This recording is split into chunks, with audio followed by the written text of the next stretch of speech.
Describe how the learning of attachment will help participants then support the people they work with. The reason this question is very important, that once people have an awareness of what kind of relational patterns they themselves have, their life is forever different. That this awareness that unfolds personally, and we say that's at the beginning of every workshop, that we know that participants will have a divided mind.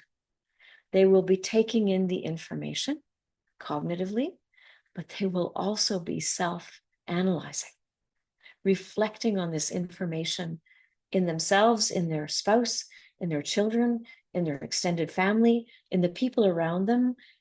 And that this kind of shift in the lens of awareness can be profound in how you show up with the people that you are with.